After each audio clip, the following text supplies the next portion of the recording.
Welcome friends. आज हम देखने जा रहे हैं कॉम्प्लीमेंट्री जीन्स के बारे में। तो कॉम्प्लीमेंट्री जीन्स क्या है, उनका रेशियो क्या आता है और वही रेशियो क्यों आता है। अभी ये टॉपिक जो है, इसमें पिछले कुछ साल से अगर हम सीईटी या नीट के बारे में थिंक करें, सोचने लगे, तो इसके ऊपर 2-2 मार्क्स के इजीली आपको क्वेश्चन मिल जाते हैं। इसके खाली रेशियो के बारे में या इसमें जो एग्जाम्पल है उसके बारे में आपको ये क्वेश्चन पूछे जाते हैं, और इसमें कुछ स्टेटमेंट्स है उसके ऊपर भी आपको क्वेश्चन आ सकते हैं। तो चलो कॉम्प्लीमेंट्री जीन हम आज देखेंगे। कॉम्प्लीमेंट्री जीन कौन सी इंटरेक्शन है? ये है intergenic non allylic type of interaction. तो कौन सी है? इंटरजेनिक नॉन एलिलिक इंटरेक्शन है। अभी इसमें क्या है? इसमें है दो जीन से, समझो gene 1 and gene 2। Okay, gene एक है और जीन दूसरा, ये दोनों जीन्स जब डोमिनेंट फॉर्म में होंगे, यहां पे एक इंपॉर्टेंट वर्ड क्या है? डोमिनेंट फॉर्म में। अगर दोनों डोमिनेंट फॉर्म में होंगे, ओनली दे इट एक्सप्रेस। समझो जीन फर्स्ट डोमिनेंट फॉर्म में नहीं है तो ये पूरे एक्सप्रेस नहीं होते। तो ये कैसे हम यहाँ पे दिखाने वाले हैं आपको। चलो इसमें क्या है, तो इसका एग्जांपल अब हम देखेंगे। इसका एग्जांपल है लैथायरस ओडोरेटस। इसका कॉमन नेम है स्वीट पी। जैसे गार्डन पी को हम पाइसम सटोरियम बोलते हैं, वैसे स्वीट पी लैथायरस ओडोरेटस, ये उसका बॉटनिकल नेम है स्वीट पी का। अभी इसमें क्या है? इसमें इसका लैथायरस ओडोरेटस का flower colour is example of complementary gene interaction. अभी फ्लावर कलर कौन सा है? इसमें दो टाइप का फ्लावर कलर है। कौन सा है? पहला है व्हाइट और पर्पल। अभी इसमें भी एक रिएक्शन है, व्हाइट कैसे आता है और पर्पल कैसे आता है। समझो यहाँ पे हमने ले लिया। अभी फ्लावर कलर प्रिपेयर होने के लिए क्या चाहिए? थोड़ा सा रॉ मटेरियल। समझो प्रिकर्सर और रॉ मटेरियल हम उसको बोल सकते हैं, रॉ मटेरियल और प्रिकर्सर। इससे क्या फॉर्म हो जाता है? क्रोमाजन। क्रोमाजन कौन सा कलर है? व्हाइट कलर है क्रोमाजन का। उसके बाद एंथोसाइनिन फॉर्म हो जाता है। एंथोसाइनिन है पर्पल कलर का। चलो ये व्हाइट फ्लावर कलर, व्हाइट और पर्पल क्यों आया आपको समझ में आ गया होगा, क्रोमाजन और एंथोसाइनिन की वजह से। अब ये क्रोमाजन क्या है? व्हाइट, और एंथोसाइनिन पर्पल। ओके, यहाँ पे क्रोमाजन जो है व्हाइट कलर का फ्लावर, यहाँ पे पर्पल कलर का फ्लावर कलर व्हाइट और पर्पल। यहाँ पे हम लिख रहे हैं व्हाइट और पर्पल। अभी यहां से आपको एक चीज थोड़ा सा केमिस्ट्री में जाना पड़ेगा। यहां से ये रिएक्शन यहां तक होने के लिए, या और यहां से स्टेप 1 से स्टेप 2 तक होने के लिए और स्टेप 2 से स्टेप 3 तक होने के लिए कुछ एंजाइम जरूरी है। तो यहाँ पे हम लिख रहे हैं एंजाइम 1। ओके, यहाँ पे दूसरा एंजाइम चाहिए, एंजाइम 2। अभी समझो यहाँ पे ये रिएक्शन क्या दिया है? रॉ मटेरियल है, वहां से क्रोमाजन फॉर्म हो जाएगा फर्स्ट, क्रोमेजन के बाद एंथोसाइनिन फॉर्म हो जाएगा। ये है व्हाइट पिगमेंट, यहाँ पे पर्पल। ओके, तो अभी यहाँ पे क्या है? एंजाइम। ये एंजाइम को कोड करने के लिए या एंजाइम को एक्टिवेट करने के लिए, एक्टिव करने के लिए जीन से, कौन सा जीन है? सी, जीन सी। ये डोमिनेंट फॉर्म में क्रोमेजन का आ गया सी, आपको ध्यान में रखना है। यहाँ से आप यहाँ पे ये ध्यान रख सकते हो। अभी ये पर्पल हमने बोला है, तो पर्पल से आया gene P, caps P. Okay, यहाँ पे हमने ये लिखा है कैप्स पी। अगर ये दोनों जीन्स डोमिनेंट फॉर्म में होंगे तभी ये एक्सप्रेस होंगे। कैसे? रॉ मटेरियल से क्रोमाजन फॉर्म होने के लिए ये जीन जब डोमिनेंट फॉर्म में होगा, उसी time, on that time only it form a क्रोमाजन। अगर क्रोमाजन से एंथोसाइनिन फॉर्म करना है तो ये जो जीन है वो डोमिनेंट फॉर्म में प्रेजेंट होगा, तभी क्रोमाजन से एंथोसाइनिन फॉर्म हो सकता है। समझो कंडीशंस ले लिया। अभी मैंने क्या कंडीशंस ली है? ये कैप सी के जगह पे मैंने स्मॉल सी डाला, तो स्मॉल सी अगर फॉर्म होता है तो क्या होता है? स्मॉल सी होता है तो यहाँ पे ये रिएक्शन रन नहीं होंगी। यहाँ पे अगर स्मॉल पी डाला है, ओके, स्मॉल पी डाला है तो यहां तक रिएक्शन, समझो स्मॉल सी स्मॉल पी है तो रिएक्शन रन नहीं होगी। लेकिन कैप्स पी है, स्मॉल अपना कैप सी है, स्मॉल पी है, तो रिएक्शन यहां से यहां तक रन होगी, यहां से आगे रन नहीं होगी। समझो, कैप्स पी है और स्मॉल सी है, तो रिएक्शन यहां तक आएगी ही नहीं, क्योंकि यहां से यहां तक जाने के लिए आपको कैप सी चाहिए, यहां से रिएक्शन आगे जाएगी नहीं। तो आपको ये समझना है, जब भी ये दोनों डोमिनेंट फॉर्म में होंगे तभी ये दोनों एक एक्सप्रेस होंगे, अलग टाइप का इफेक्ट प्रोड्यूस करेंगे, और वो कैसे, वो रेशियो के हिसाब से, और रेशियो के मैनर में हम समझ लेंगे अभी कैसे रेशियो क्या आता है। एग्जाम्पल है हमारा लैथरस ओडेराटस का, ये रिएक्शन आपको समझनी है। इसके ऊपर भी 2 मार्क्स का क्वेश्चन आ सकता है जो सेंटेंस फॉर्म में होगा। तो सेंटेंस फॉर्म में अगर आपको ये रिएक्शन दी हुई है तो आपको समझना है, अगर ये कैप्स डोमिनेंट फॉर्म में है तभी ये रिएक्शन रन हो सकती है पूरी की पूरी। अगर एक डोमिनेंट फॉर्म में है सी, कैप सी ये डोमिनेंट फॉर्म में है, जीन सी अगर डोमिनेंट फॉर्म में तब क्रोमेजन ही फॉर्म होगा, लेकिन यहाँ पे अगर रिसेसिव फॉर्म में होगा तो आगे की रिएक्शन रन नहीं होगी, ये आपको समझना है। रिएक्शन एक बार अच्छे से समझ लो। चलो अभी हम रेशियो के बारे में देखने वाले हैं, लैथरस ओडेराटस का स्वीट टी का रेशियो के बारे में। फ्लावर कलर जो है उसके बारे में हम देखेंगे। चलो हमारे पास फिनोटाइप आ गए, मेल फीमेल जो पेरेंट्स है आपको पता है। अभी फिनोटाइप क्या आ गए हमारे पास, व्हाइट, और दूसरा क्या आ गया, पर्पल।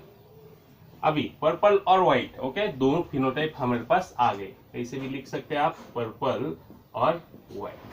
अभी दोनों फिनोटाइप में देखो, पर्पल में हम कैसे लिख सकते हैं, cap C cap C, caps P caps P, दोनों डोमिनेंट फॉर्म में है। अभी दूसरा क्या है, व्हाइट, व्हाइट में क्या है, स्मॉल सी स्मॉल पी, ये आ गया हमारा व्हाइट, ये आ गया हमारे जीनोटाइप।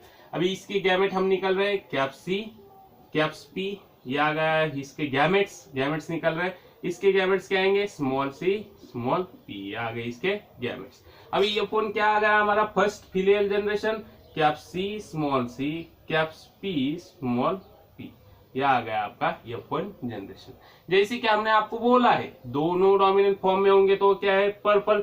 F1 में क्या आ गया हमारा, पर्पल कलर, यह आ गया आपका F1 जनरेशन। F1 में आ गया आपका पर्पल कलर। अभी यहाँ पे जैसे कि हम मेंडल की जनरल डायहाइब्रिड रेशियो करते हैं, वैसे मेंडल का मोनोहाइब्रिड डायहाइब्रिड क्रॉस करते हैं, वैसे आपको करना है, F1 की सेल्फिंग करनी है तो F1 इंटू F1, ये जो F1 है उसको F1 से फिर से क्रॉस करना है तो आपका F2 जनरेशन आएगा। अभी हम वो देखने वाले हैं F1 इंटू F1 कैसे आता है। हमारी F1 में क्या आ गया, पर्पल आ गया। तो चलो अभी हम F1 इंटू F1 करके देखते हैं गैमेट्स कैसे डाल सकते हैं। हमारी F1 क्या था, हमारी F1 था cap C caps P small P. अभी इसके गैमेट्स कैसे आएंगे, जैसे कि हमने आपको बोला है पेयर पकड़ो, कैप सी आ गया कैप्स पी के साथ, कैप सी आ गया स्मॉल पी के साथ, ये हो गई 2 गैमेट्स। दूसरा क्या है, स्मॉल सी आ गया कैप्स पी के साथ, स्मॉल सी आ गया स्मॉल पी के साथ, ओके, ये आ गई आपकी 4 गैमेट्स। अब इसको क्रॉसिंग करना है खाली आपको। चलो क्रॉसिंग के लिए हम निकल रहे हैं यहाँ पे 1 2, ये आरसी पनेट चेकर बोर्ड जो है जो इसे कि हम हमेशा निकालते रहते हैं इसको, क्यों, जीनोटाइप्स की पॉसिबिलिटीज, हमें पॉसिबल रिकॉम्बिनेशन जो आते हैं वो हमें यहाँ पे देखने होते हैं। चलो यहाँ पे क्या, अभी यहाँ पे आ गया हमारी F1 में, यहाँ पे फीमेल मेल। अभी हमारे गैमेट्स हम लिख रहे हैं cap C caps P small P. तो तीसरा क्या है, स्मॉल सी कैप्स पी और स्मॉल सी स्मॉल पी, ये आ गया हमारे 4 गैमेट्स, आप देख लीजिए। अभी यहाँ पे क्या आ गया, वही सेम कैप सी सी small C caps P small C small P, ये आ गया आपके 4 गैमेट्स। आपको अभी खाली क्रॉसिंग करनी है, उसके बाद इसके फिनोटाइप्स डालने हैं। चलो अभी हम क्रॉसिंग कर रहे हैं। यहाँ पे क्रॉसिंग कैसे आएगी हमारे, सी कैप्स पी। दूसरा क्या है, caps P small P, okay, आ गया। तीसरा क्या आ गया, कैप्स सी कैप्स पी, यहाँ पे कैप्स सी कैप्स पी स्मॉल पी, ये आ गया हमारे 4 गैमेट्स। दूसरे गैमेट्स कैसे आएंगे, इसको इससे अभी क्रॉसिंग करना है, caps caps P small P, okay. अभी देखो आगे, कैप्स सी स्मॉल पी आ गया दूसरा। अब यहाँ पे क्या है, कैप्स सी स्मॉल सी, फिर क्या आ गया, कैप्स पी स्मॉल पी, अभी क्या आ गया, कैप सी स्मॉल पी आगे। अभी यहाँ पे हम तीसरा गैमेट क्रॉसिंग कर रहे हैं, तीसरी गैमेट की small C small C, okay, small P caps P.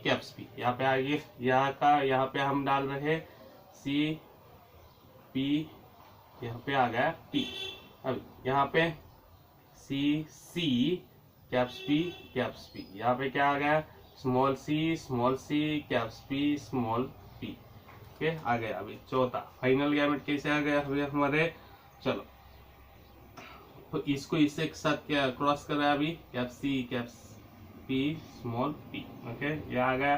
दूसरा क्या आ गया, कैप्स सी स्मॉल पी, ओके। तीसरा क्या आ गया, small C caps P small P आ गया। चौथा क्या आ गया, small C small P, okay. अभी हमारे पास गैमेट्स आ गया, हमने जीनोटाइप्स निकाले, अभी हम इसके फिनोटाइप्स निकालेंगे। चलो दोनों डोमिनेंट है तो कौन सा कलर आता है, पर्पल आता है। यहाँ पे भी दोनों डोमिनेंट पर्पल, यहाँ पे दोनों डोमिनेंट आ गए पर्पल। चार, यहाँ पे दोनों डोमिनेंट पर्पल। अभी यहाँ पे सिंगल डोमिनेंट है, सिंगल डोमिनेंट होगा तो क्या होगा, व्हाइट होगा। यहाँ पे आ गया व्हाइट। यहाँ पे दोनों डोमिनेंट है तो क्या हो गए, पर्पल। यहाँ पे कितने, एक ही डोमिनेंट है तो ये आ गया अपना व्हाइट, आ गया हमारे पास व्हाइट। अभी यहाँ पे क्या है, दोनों डोमिनेंट है, ये क्या हो गया पर्पल। यहाँ पे पर्पल, यहाँ पे एक ही डोमिनेंट है पी तो ये आ गया व्हाइट। यहाँ पे क्या आ गया हमारा, एक ही डोमिनेंट है, ये आ गया व्हाइट। यहाँ पे क्या आ गया, यहाँ पे भी आ गया हमारा पर्पल, दोनों डोमिनेंट है पर्पल। यहाँ पे व्हाइट, एक ही डोमिनेंट है, यहाँ पे व्हाइट, यहाँ पे व्हाइट आ गया हमारे। अभी रेशियो निकालो, कितने पर्पल आ गए, 1 2 3 4 5 6 7 8 9। रेशियो पर्पल कितने आ गए, पर्पल 9, ओके। और व्हाइट कितने आ गए, 1 2 3 4 5 6 7 आ गए व्हाइट। अभी आपको यहाँ पे देखना है, ये है मेंडल का डायहाइब्रिड रेशियो जो है, उसके अगेंस्ट ये रेशियो है। मेंडल का डायहाइब्रिड रेशियो क्या है, 9:2 3:2 3:1, ओके। ये है मेंडल का डायहाइब्रिड रेशियो। अभी इसमें जो डायहाइब्रिड रेशियो में इसमें आते हैं वो पहले क्या आते हैं, दोनों डोमिनेंट आते हैं। इसमें पहला डोमिनेंट दूसरा रिसेसिव आता है, दूसरा डोमिनेंट पहला रिसेसिव और सब रिसेसिव, ओके। तो ये 9:2 दोनों डोमिनेंट होंगे तो 9, उसके अगेंस्ट रेशियो आता है 9:7। इसको हम बोलते हैं कॉम्प्लीमेंट्री जीन रेशियो 9:7। इसका एग्जांपल क्या है, लैथाइरस ओडोराइटस का फ्लावर कलर। वो क्यों आता है, अगर दो डोमिनेंट जीन होंगे तभी दोनों मिलके एक्सप्रेस करेंगे। अब ये कौन सी इंटरेक्शन है, इंटरजेनिक नॉन एलिलिक इंटरेक्शन। इसमें जो एलिल होते हैं वो two loci can be present on two loci of same chromosome और different loci of different chromosome, इसके ऊपर ये प्रेजेंट हो सकते हैं। आपको खाली एक पॉइंट यहाँ पे ध्यान में रखना है, ये दोनों डोमिनेंट होंगे तभी एक दूसरे के लिए कॉम्प्लीमेंट होंगे और तभी ये एक्सप्रेस कर सकते हैं एक फिनोटाइप, ओके। तो इसका रेशियो आता है 9:7, जो कि CSIR NET, CET NEET, GATE PET में और एनसेट में पूछा जाता है। पिछले कुछ एग्जाम्स में इसके ऊपर, इसके रेशियो के ऊपर, इसके एग्जाम्पल के ऊपर ज्यादा क्वेश्चन आए हुए हैं, तो आपको ये अच्छे से देखना है। तो this is about complementary gene interaction.